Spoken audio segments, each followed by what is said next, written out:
భయం వాళ్ళలో ఉంటుంది. కాబట్టి ఆ భయాన్ని మనం ఒకరిని భయపెట్టాల్సిన అవసరం లే. రెడ్ అంటే ఎస్సీ, ఎస్టీ, బీసీ, మైనార్టీ అనే ప్రతి ఒక్కరికి ఒక గౌరవం, ఒక మర్యాద ఉంది. కాబట్టి వాళ్ళని మనం కూడా గౌరవిస్తాము. కానీ రెడ్డి జాతి కోసం ఎందాకైనా వెళ్ళాలి అనే ఒక ఆలోచన ఇక్కడ ఉన్న వాళ్ళందరూ కూడా తీసుకోండి. మాకి ఈ అవకాశం ఇచ్చినందుకు మనందరం కూడా కలిసి మరింత ముందుకు వెళ్ళేందుకు మనం ప్రభుత్వం ద్వారా మన హక్కులు కొన్ని సాధించుకోవాలి. మన రాష్ట్రంలో 70 లక్షల పైచిలుకున్న మనం జనాభా, ఈ జనాభా ప్రాతిపదికన రెడ్డి కార్పొరేషన్ కి 3 నుంచి 4 వేలు తగ్గకుండా అన్ని కోట్లు 3 నుంచి 4 వేల కోట్లు నిధులు ఇవ్వాలా.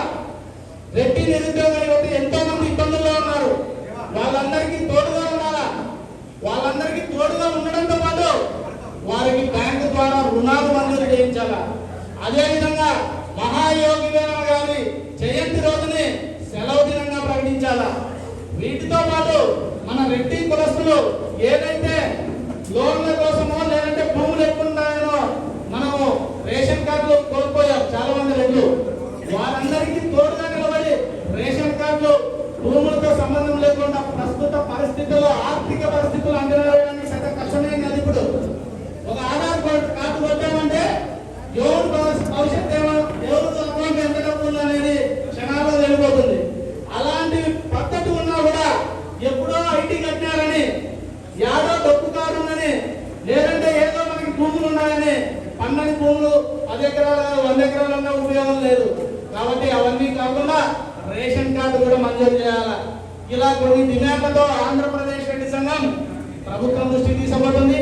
ఇప్పటికే ఈడబ్ల్యూఎస్ రిజర్వేషన్లు కానివ్వండి, అదేవిధంగా రెడ్డి కార్పొరేషన్ కానివ్వండి, అదేవిధంగా రెడ్డి మహిళలకు ఈబీసీ నేస్తం కానివ్వండి, ప్రభుత్వాన్ని మనం అడగడం వల్లే ప్రభుత్వం కూడా ఇచ్చిందన్న విషయాన్ని సందర్భంగా మీకు తెలియజేస్తూ, మీ అందరి ఆదరాభిమానాలు, మీ అందరి అభిమానంతో పాటు మీ అందరి మద్దతు ఆంధ్రప్రదేశ్ రెడ్డి సంఘం మీద మా మీద ఎల్లప్పుడూ ఉండాలని కోరుకుంటూ ఈ కార్యక్రమానికి వచ్చినందుకు ప్రతి ఒక్కరికి, ముఖ్యంగా మన పెద్దలు వైలింగం రెడ్డి సార్ పాండిచేరి వారికి ప్రత్యేకంగా ఆంధ్రప్రదేశ్ రెడ్డి సంఘం తరఫున ధన్యవాదాలు